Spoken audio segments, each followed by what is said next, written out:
Hello everyone, welcome to Barca News. It is April 21st, 2024, and Barcelona just lost El Clasico match at the Santiago Bernabeu 3-2 in the final moments of the game.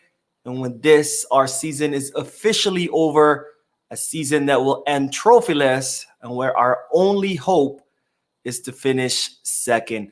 This is a post-match live analysis. We have a lot to discuss. So let's begin.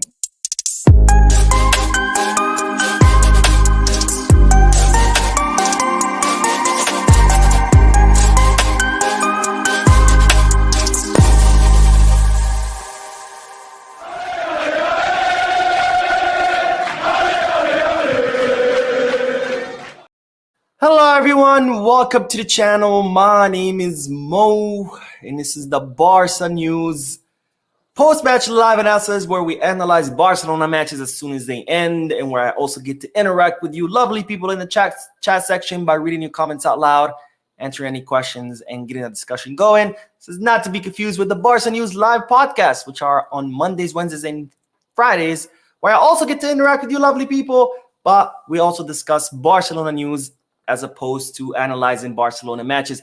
Having said all that, make sure to hit that like button, subscribe to the channel, drop a comment. All this helps this channel continue to grow.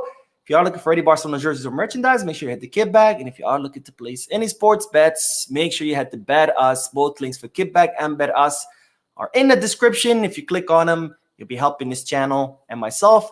And also you'll be helping yourself because you do get access to some pretty cool offers and deals on both sites. Anyways, having said all that, let's dig right into the post-match live analysis, because today was the culmination of what was an incredibly tough week for us Barcelona fans that started out with the elimination out of the Champions League in that disastrous match against PSG, and now another defeat, this time at the hands of Real Madrid, where pretty much our season is over.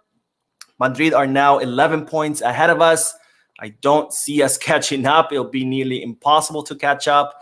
So I think Barcelona will be ending the season trophyless. And now the only thing that we have to aspire to is finishing second, because we have to finish second to qualify to the Spanish Super Cup, where if we don't, we would miss out on 6 million euros, which given the club's finances, it would be, of course, a big blow. Anyways, the only silver lining from today was, by the way, that I did start the post-match live analysis on time. So I don't know. I guess I'll take that as a victory. I know a lot of people always complain that I start them late, but I started on time, so I guess that's the silver lining. But let's go from the good news, I guess, of starting this on time to the bad news, or to the bad section of this analysis, which is the actual match, because I think we can now confidently say that Xavi's project is over. If you still believe in it, I don't know what else to tell you. The project is over. Xavi has been incapable of building a team that's able to compete against big teams. Xavi has been unable to build a team that can compete at the highest stage. And Xavi has been unable to build a team that knows how to manage results, that has a winning mentality, and has been unable to build a team that's able to manage matches, period. On two occasions during this match, we were ahead. First, it was 1-0, then it was 2-1. And in both occasions, we floundered those situations a few minutes later because we have a team that simply does not have a winning mentality, doesn't have heart, it doesn't have any kind of intensity or any kind of competitive edge. And we simply squandered our opportunities. Now, don't get me wrong, the ref played his role today, and we will talk about it later on. But the big problem here is not the ref, it's Xavi's project, which is dead in the water. And I hope that you guys see it by now, because if not, I don't know what else to tell you. And what kills me the most is that I've been saying this since last season. I've been saying this, there is no project. There is no project. But time and time again, I was labeled a hater. I was labeled all kinds of things. I've been insulted about all kinds of things. And here we are. It's the end of the season. We're going to end another season yet trophyless. And it's clearly the fact that there is no project. The project is dead. Yes, we can't blame the ref today. Yes, the ref played its role.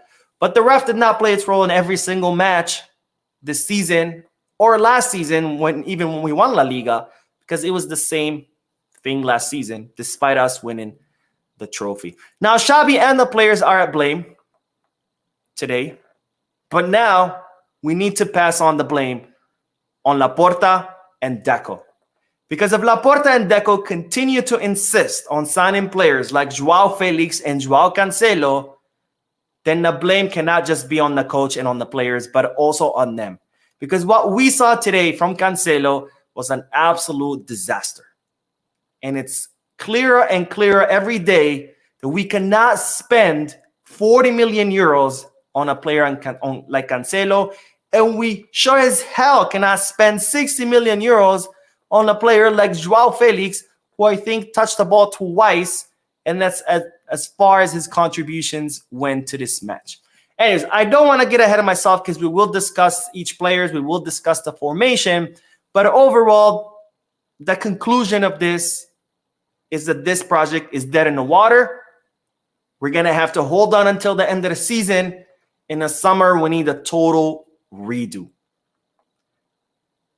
And enough with the excuses, enough with like, well, Xavi won El Clasico 4-0 when he first arrived, or 4-1, whatever it is, or Xavi won El Clasico, someone said he won 4 times against Madrid. I don't care. I don't care what Xavi did 2-3 seasons ago. I care what's going on about right now, and right now it's clear as day that this project is dead. We need a total overhaul. We need a redo. We need a new coach.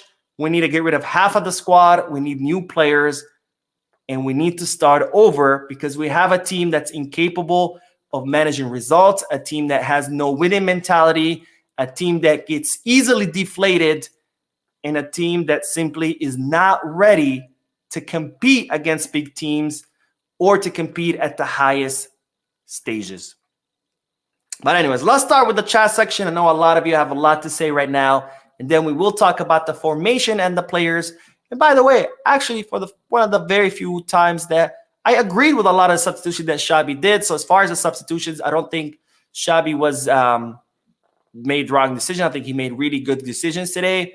But at the end of the day, when your project is not a winning one, even if you get the substitutions right, there's not much that can happen.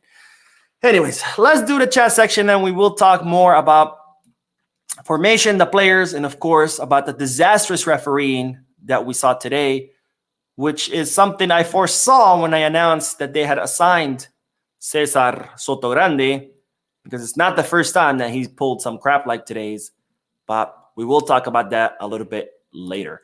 Lucky Aldo says, hard luck, Barca play well in the remaining games and maintain second place. That's the only thing we have to aspire to, is hope that we finish second. I think it's possible, obviously, but with this team, you never know. Big Fact says, are you kidding? Did you not see everyone first touch? It was awful. 100% agree with you. FC Barcelona fan channel says, I just hope Gundo doesn't come out and say something. The divas in the locker room will get affected. I agree, my friend. And Randall says, I still love Barca, but I think we're done for the season after this game. What a waste of space Cancelo is. I still don't understand why Christensen was subbed. Can anyone enlighten me on that? I'll talk about it a little bit later. I was confused too at first when I saw the substitution, but as the match went on, I kind of understood why Xavi did it. I'm not necessarily mad at that decision. We'll talk about it a little bit later. And Chick Shock Clay says, the only thing left to do is not to fuck up a top 4 finish. Could be a nail biter. Actually, top 4 finish is not even good enough. We have to finish second. Like I said, we have to qualify to the Spanish Super Cup, because otherwise we will miss out on those 6 million that we automatically get just for participating in the competition. You get 6 million just to be in the competition. You get a bonus if you make it to the final, and you get another bonus for winning it. But 6 million you get just for participating. We need those 6 million. So we have to finish second. A top 4 is not good enough as far as the finances. And not to mention, second place in La Liga gets more money than third. Third gets more than fourth. So if we finish second, which should be our goal now, a very sad goal, by the way. This is a kind of goal that teams like, Girona have, but it is what it is. But right now, we should aim for second. Top 4 would still bite us in the butt as far as the money. And FC Barcelona fan channel says, but there was positive today. Mr. Xavi Hernandez didn't get himself booked. That was really surprised. I was surprised too. I think at this point, Xavi has just thrown a towel. I think at this point, he's just given up. He knows he has, 6 matches left. However long it is, the season's over. There's nothing we could do. So maybe that's why he didn't get upset. But anyways. And Amber Mwali says, Come Pinga fouled Lamine Yamal there being the last man. It wasn't a red card. It wasn't a clear chance at goal because Lamine was more to the side and there was other defenders in the same line as Camavinga that could have closed in. I think that's why it wasn't a red. As far as Barcola, who was headed straight for goal, and without Araujo's foul, there was nothing else that could have been done. I think that was the criteria behind it. I don't think that was a controversial one, but nonetheless, there were other very controversial calls that we will talk about. Anyways, let's talk about the lineup, and then we'll talk about the players, and then finally about the ref. But this is the lineup that Xavi Hernandez chose. Obviously, no big surprises here. Ter Stegen in goal with Jules Koundé and Cancelo as fullbacks, and Rod Araujo and Kouarsi both as center backs. Christensen back in the pivot position with Ilkay and Frankie as interiors, and then we had Lewandowski as our center forward with Lamine and Rafinha on our wings. Now, as far as Ter Stegen, another absolute masterclass by Ter Stegen. Of course, as far as the goals, there's not much our German goalkeeper could have done, but he did save us from other chances, which could have ended, the score could have ended much worse. Really great performance by Ter Stegen. As you can see, he got the highest score by SofaScore, and I absolutely agree with that. Of course, the MVP was Lamine Yamal, but nonetheless, excellent job by Ter Stegen. And then Koundé. I really liked Koundé on the right wing. And I think, as I've been saying my past live match analysis, Koundé since the new year has been just a completely different player from the first half of the season. I know he didn't want to play there on the right back. I don't understand why. He's been absolutely phenomenal. And today was no different because he was single-handedly able to stop Vinicius Jr. We no longer had to sacrifice Ronald Araujo from the center back position, which is his best position, to put him on the right back to stop Vinicius, because today Koundé showed us that he's more than capable of doing that, the same way he was able to stop Mbappe against PSG. Now, the absolute disaster was, of course, and we have to talk about it, Joao Cancelo. Because Joao Cancelo was involved in all 3 goals that Real Madrid did, with the second goal being absolutely 100% his fault. Now, the first goal, that was a total BS call. It was not a penalty. No matter how many times you watch it, that was not a penalty. But nonetheless, the whole play starts with him just allowing Lucas Vázquez to get into the box and just get past him with so much ease. It was an absolute amateur mistake. And then later on, Lucas Vázquez dives. We'll talk about it a little bit later. Bullshit call as far as the penalty, but nonetheless, the reason why even Lucas Vázquez was able to dive like that was because Joao Cancelo completely loses his mark and allows Lucas Vázquez to go deep into the box. The second goal, 100% Joao Cancelo's fault. There's no way around it. You watch the replay. He is nowhere near his mark. He is by the penalty spot, and Lucas Vázquez is completely by himself. Was it Lucas Vázquez the one who makes the cross? Anyways, irrelevant, but completely loses his mark. He's completely distracted. He's not paying attention, completely unfocused.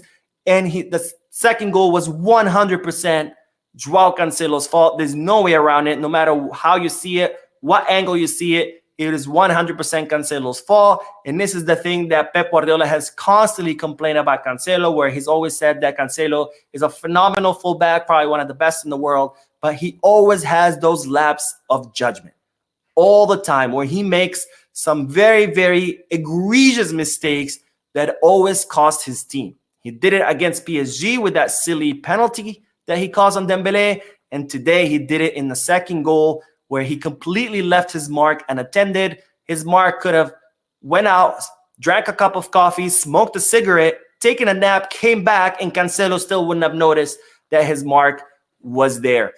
And this is why, and I've said this many times before, Barcelona cannot sign Joao Cancelo.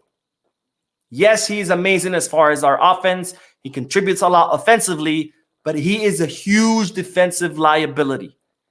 And if you want to compete at the highest stages, you cannot have a defensive liability like that, because at any given moment, he concedes goals by making the dumbest mistakes.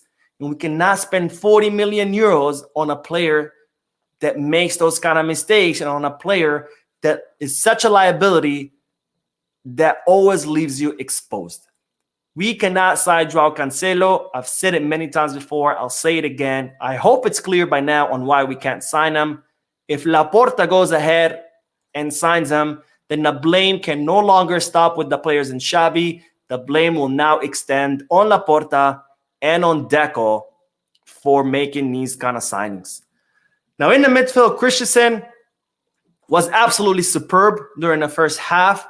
Very solid defensively, even scoring Barcelona's first goal. I did not understand at first why Xavi substituted him, but I think what Xavi was trying to do is during the second half, we were down. No, I'm sorry, we were drawn. And of course, at that point, a draw was just not good enough, right? A draw would have meant same point difference, 8 points, which still would have meant that La Liga was over. The only way we could have stayed alive in this race is by winning. So I think Xavi decided to risk more and to put in a midfielder that's more offensive than defensive. And that's why he brought in Fermin Lopez.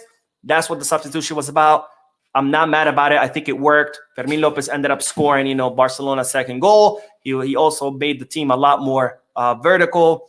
So I'm not mad about that decision. It was a sacrifice because we did sacrifice our defense. We kind of lost a little bit of control of the midfield. Not that we had much control of it to begin with. We did lose a little bit more control, but it was a necessary risk that needed to be made, because otherwise, we could have ended drawn. And again, a draw was not good enough for Barcelona. Yes, we ended up losing, but we had to risk it. So I'm not mad about the substitution, but nonetheless, first half of Christensen, absolutely superb. Anyways, let's do a few more comments before they build up too much, and then we will continue talking about the lineup players, and then the referee. And we do have a donation, which moved on me, so now I can't see it. Where is it? There it is. All right. Let me put my glasses on. Tobakin, thank you so much, my friend, for the donation, who says, we try again next season. Biska Varska, good work, more. Thank you, my friend. Yes, we try again next season. But one thing is for sure, next season, we need a total overhaul, starting with our coach and ending with our players, because this project is simply dead in the water. All right, let's do more comments. Let's see. Seb Tular says, Mo, you know Spanish? Come pinga, you sounded Cuban. I do know Spanish. And for those of you who don't know, come pinga means dick eater. It's a play on the name Camabinga. Come pinga sounds the same. But anyways, Rashid says, I was expecting this to happen, even though part of me wants to believe. After all, we are Barca, ride or die. Forget Xavi, forget Rafa. We need a coach with more experience. 100% with you. Agree, my friend. I also did not have the best of sensations going into this match. As I said before, the best, statistically speaking, the best period for Barcelona these past few seasons has always been February through April. That's when the team gets the best results. That's when they win the most. And then after that, they get deflated. And we're going through that. So hold on tight, because the rest of the season could be pretty bad. And then once you add the fact to it that there's nothing else to compete for, that's it. We're out of all the competitions. That's going to make the players even less motivated to try. And then you're talking about the Euros right around the corner. That's going to make players even less motivated, because players are going to want to stay healthy. They're going to want to be healthy for the Euros. So I'm not feeling too strong about the end of the season. Hopefully we can finish second. But as far as our aspirations, there's nothing more to aspire to. Simeon says Cancelo needs to go. He's basically our right winger. He rarely tracks back, and when he does, he lacks the positional awareness to defend. This is how the second goal was scored. 100% agree with you. Cancelo has absolutely no awareness whatsoever. He always loses his mark. He has no idea where all the other players are, and we cannot sign him. We cannot sign him. I mean, we need to stop with these failed signings. Players like Ferran, Rafinha, etc. Because then, at least with those players, if they say, I want to stay, there's nothing you could do. But with the Joaos, they're on loan. So there's absolutely no excuse. It's not like, oh, crap, we're stuck now. Yeah, they suck. But no, we're not stuck. Their loans are over. Return them. And if I hear any whiff about Laporta trying to sign them, I'm going to lose my shit. Because enough is enough. We can blame the players. We can blame Xavi. But if these decisions continue to be made at the top by Laporta, by Deco, then they need to receive a brunt of the blame too, because we cannot keep making these failed signings. David says, Barcelona doesn't know how to win. Madrid always plays terribly and still finds a way to win. We need a coach who can instill that winning mentality. 100% agree with you, my friend. Like I said at the beginning of this video, yes, the referee played its role, but nonetheless, this is a culmination. Today's match was a culmination of a project that has not been able to produce a team with a winning mentality, a team that knows how to win, a team that knows how to manage matches, a team that knows how to manage results. We simply don't have that, and that's something that Madrid do, because we've seen it time and time again. Even against Manchester City were 100 times better than Real Madrid, and yet they still were able to win because they have what it takes, and we don't. We saw how easily we fell apart when Ronald Araujo received that red card against PSG, and people lost their mind. They're like, oh, you're delusional. You've obviously never played football. How do you think Barcelona can win with 10 players? Funny enough, on Thursday, Roma versus AC Milan, the same exact thing happened. Roma were up. They lost a man at the 30th minute, just like Barcelona, and guess what? They were able to hold on, and they were able to qualify, and AC Milan were sent home. Now, I'm not saying that, yeah, it's easy. You should still, if you're down a man, it's easy. You should still be able. But we were up 2-0. And the way the team fell apart is, again, a symptom of the huge problem that we have, where this project has been unable to produce a team with a winning mentality and a team that knows how to manage games and knows how to manage results. But I'm just a hater, right? What do I know? Anyways, Ricardo says this is lost. Wake up call for Laporta and board. The next season things need to change big time. 100% agree with you, my friend. There needs to be radical changes from the coach to the players, but we need to absolutely change everything because this project is dead in the water. Anyways, let's get back to the lineup, and then we will talk about the referee, which was an absolute disaster today. I was shocked when I saw Robert Lewandowski being subbed off. I did not think I would see that day arrive. But Lewandowski was subbed off, and for that I say bravo, Xavi. Finally, you had the balls to take off Lewandowski, because Lewandowski was having an absolute horrific match, and it's for the same reason that he has always had bad matches whenever he does this, which is his insistence on participating in all Barcelona's plays and dropping down to the midfield. And that's something that Lewandowski needs to stop doing. Now, I understand his frustration. The team cannot get him the ball in the box, so then he needs to drop down to grab the ball in the midfield, but that doesn't work because Lewandowski is not that kind of player. Lewandowski is not a mobile center forward. He is not a center forward that can grab the ball in the middle of the field and dribble past players or outrun defensive players or even combine with his teammates. He is not that kind of center forward. He is the kind of center forward that waits in the box, gets the ball in the box, and pushes it in. So him dropping down to the midfield completely cancels out what he can do, which is score goals in the box. This is like a goalkeeper going all the way to the midfield. You are pretty much putting yourself in a position where you can't do what you can do best. And this is why Lewandowski was having an awful match. And I am glad to see that Xavi had the balls to take him out. Now, Xavi did put Ferran Torres. I don't know if that was necessarily the best of calls, but at the same time, I see why he did that. I mean, the other option would have been Vitor Roque, which I don't know if Vitor Roque was ready to handle that kind of pressure. El Clasico, play El Clasico match where La Liga's on the line. So I see why he put in Ferran. I guess he didn't have much options. Maybe I would have risked it more with Vitor Roque, but there's not much we could have done there anyway. But glad to see that Xavi did have the balls to take out Lewandowski. Now, Frankie de Jong, it does not look good, guys. When I saw the replay and the way his ankle just wobbled, it just did this, that did not look good. I really hope it's just pain and inflammation that with some icing and some exercises can go away, but it did not look good. So I really, really hope and pray that Frankie is good, is healthy, because he was actually having a decent match up to that point. He was consistently dropping down to the defensive line, helping with the defense, and then pushing back up again.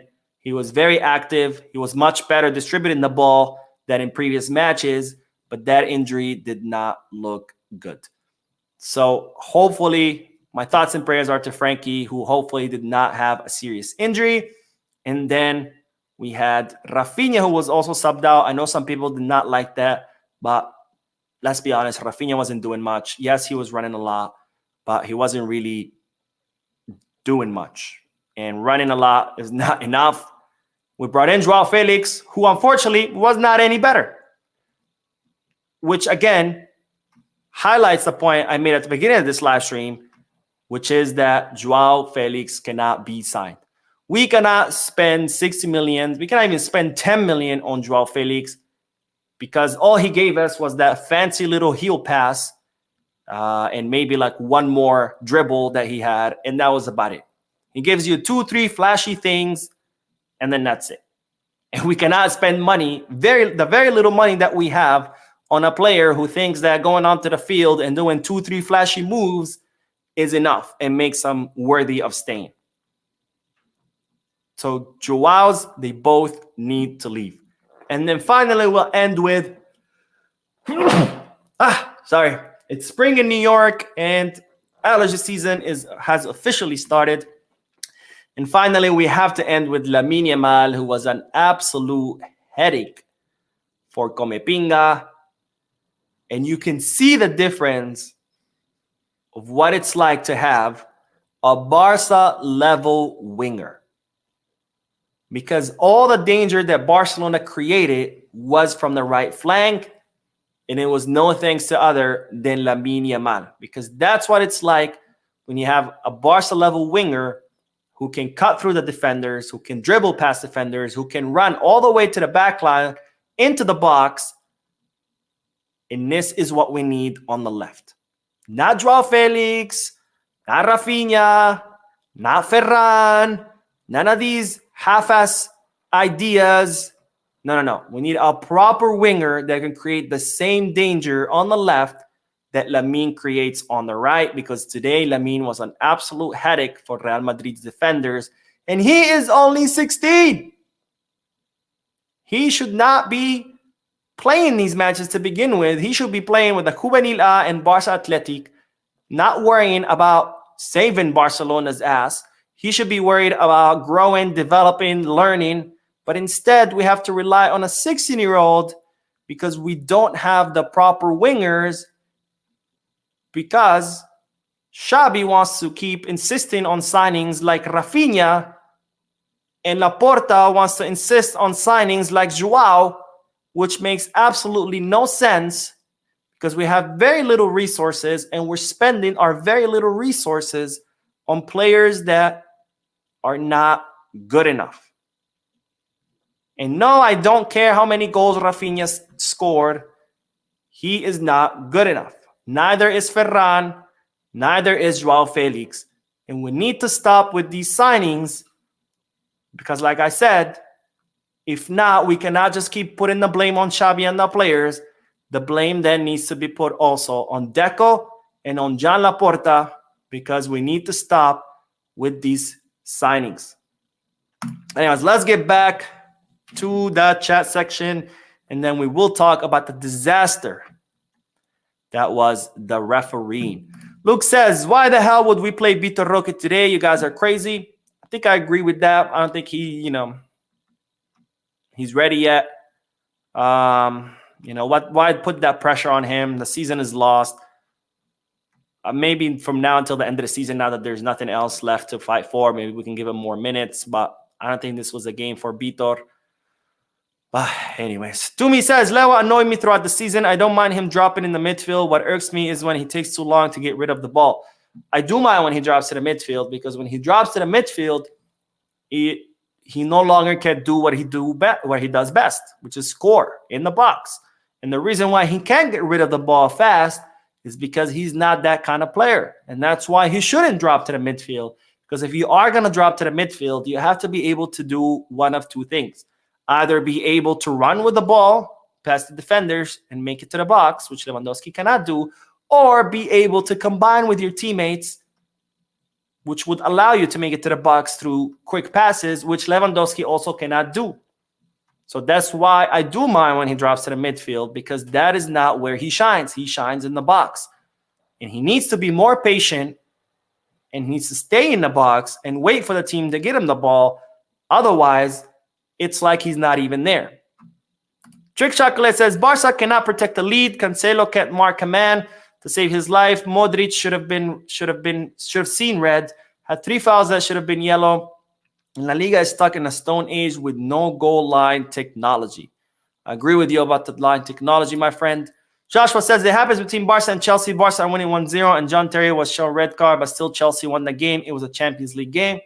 Again, it's not impossible, but when you just want to look for excuses and just blame it on the ref, blame it on the red, and just go home, then we were never going to be improve.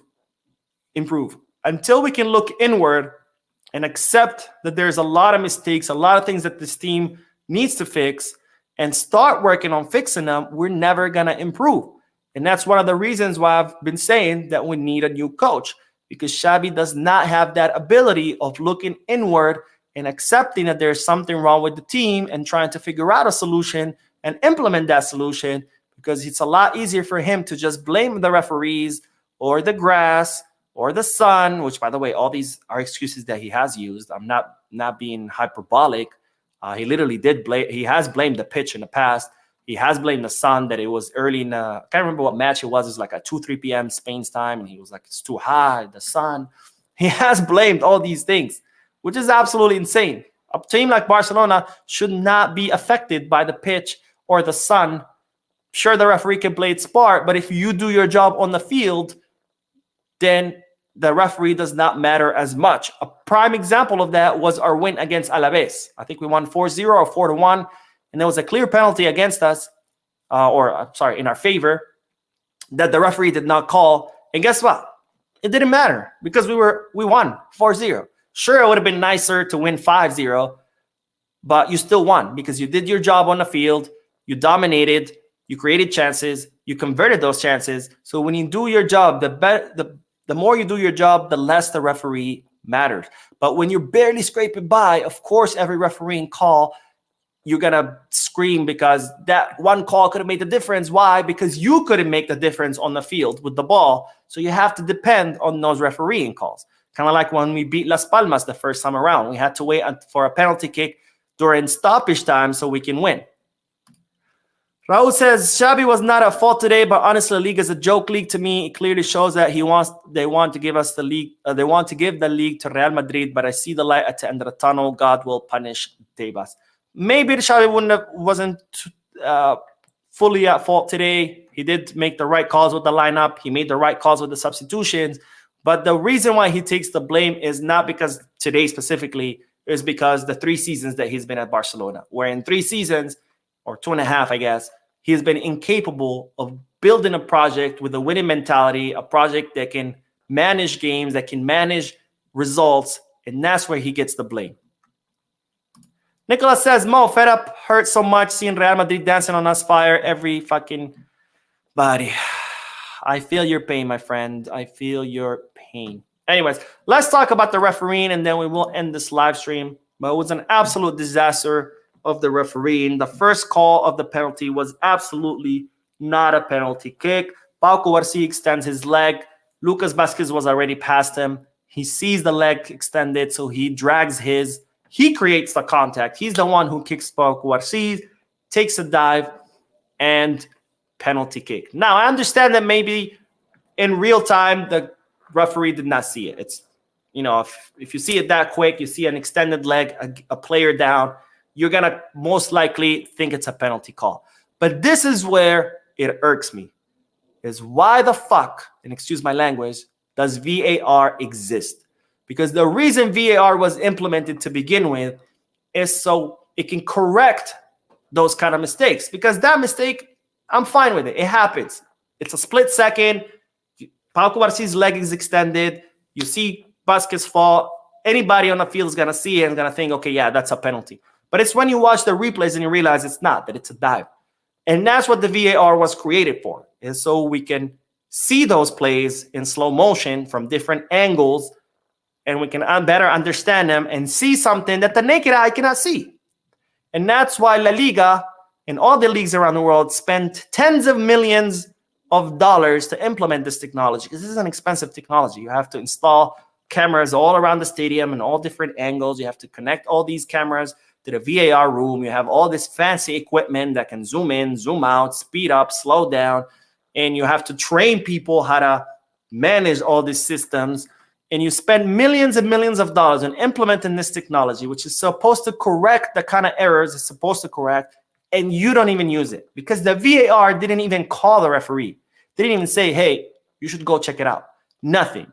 So why did we spend all that money on a VAR, and if we're not going to use it? The second thing is no goal line technology. What is up with that?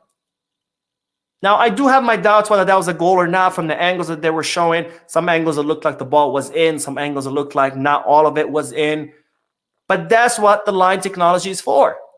Why does this not exist in a league that claims to be the best league in the world? Far from it, by the way. La Liga is not the best league in the world. But a league that claims that it's the best league in the world, how come it doesn't have goal line technology? I mean, when you watch the replay, Gundogan says to the referee this, like, look at your watch, referring to goal line technology, because with goal line technology, it's the watch that buzzes goal or no goal. And to see the referee having to tell Gundogan, this doesn't exist here, is absolutely embarrassing.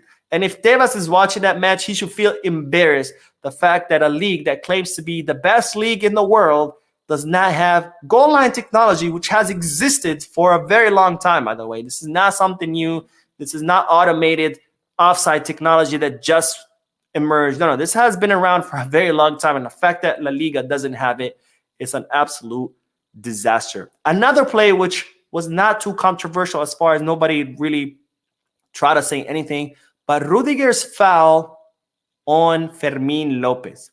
When I saw it in live time, I didn't think any of it. But then when they showed the replay, to me, that was a penalty kick because Rudiger backs up, extends his butt out to block Fermin's path. The ball was already past Rudiger. The ball's already past him. He sees that Fermin is about to get past him, and he extends his butt out and blocks Fermin's path, and Fermin falls. How is that at least not reviewable? Not saying give us the penalty kick, but at least review it, which again begs the question, why the hell did we spend millions of dollars on a technology that we're not even going to use? Imagine saving your whole life and going out to buy a Ferrari and then just putting it in a garage and never driving it. Then why did you spend your money? You should have spent it on something else. But anyways, absolute disastrous refereeing, but does not justify that this project is dead in the water and that come the summer, we need an absolute overhaul all the way from the top, which is the coach and his staff, all the way down to the players and the substitutes. Anyways, let's do some comments. All right, Klaus, my man Klaus says Premier League is the best in the world. I agree with you, my friend. Yomidara says Pedri ran aimlessly behind Ibrahim Diaz. They gave him the opportunity to penetrate the Barca defense line. Fouling him would have been better. And Billy Inside says Xavi's selection of players is poor. We need to coach who is mature. The ref was shambles, poor officiating. I don't think Xavi's selection was poor today. I think he chose the best lineup that we have, and I think he made the correct substitutions. I don't think we can blame Xavi as far as the selection today. But again, where you do have to blame him is the fact that he has been incapable of building a winning project. Mlungizi says, sometimes you are lost for words. The only thing that can console you is to be in a training ground physically to see the problem. If anyone knows the problem besides referees, please help. Yeah, please. Scarf Lord says, going forward, we'll play Faye as left back and see how that works out with a view to next season. I would want to see Faye as a center back with the first season before we try him out as left back. I don't know, but it wouldn't be a bad idea. I mean, I guess the silver lining in being out of all competitions is that now you get to try things out. This is kind of like a preseason for us, a first preseason, right? Because we actually have a preseason in the summer. Because right now, since there's nothing to go for, this is a good opportunity for Xavi to try out all kinds of things. Try different players in different positions. Try the subs in. Try players from the academy. Maybe Marc Casado will get more time. We'll see if Mika Faye gets more time. We'll see if Vitor Roque gets more time. Maybe Marc Guiu can get more time. Hector Fort. You know, that's a good thing about not, as sad as it sounds, about being out of all competitions is that you can now try out things. And who knows? Maybe we find something that was under our nose the whole time that we didn't see. Kind of like how, you know, Christensen has been doing good in a pivot position. But we'll see. The one thing is, though, that we do have to worry about is that Barca Athletic are fighting for promotion to second division. So if you give me the choice of Mika Faye getting minutes with the first team and Barca Athletic staying in third division versus Mika Faye helping Barca Athletic to get promoted to second division and not getting minutes with the first team, I would rather Mika Faye stay with Barca Athletic, help him get promoted, and then next season we already know he's getting promoted to the first team anyway, because Barcelona have already reached that agreement with his agent. They already informed his agent that Mika Faye is getting a first team spot next season. So, you know, since he is already getting a first team spot next season, I would prefer Mika Faye continue helping Barca Athletic and help him get promoted to second division. I don't know. What do you guys think? Let me know. All right, one more, and then we will end this. But FC Barcelona fan channel says Jeremy Luck, who was a F2 member, is a better baller than Felix. He even claimed to have the best touch in the Arsenal Invincibles team. At this point, anybody has a better touch than Joao Felix. Anyways, thank you guys for tuning in. Rough week for Barcelona fans. The season's officially over. There's nothing else left to aspire to. But nonetheless, we continue supporting our team. In the summer, we'll need a total overhaul, new coach, new players, and we're going to have to restart this project all over again. But it's something we have to do unless we want to continue down this path, which, as you've seen, it's not a fun one. But anyways, thank you guys for watching. I will be uploading the news video a little bit later. Visca Barca now and forever. And I will see you in the next video. And I'll say it again. Visca Barca.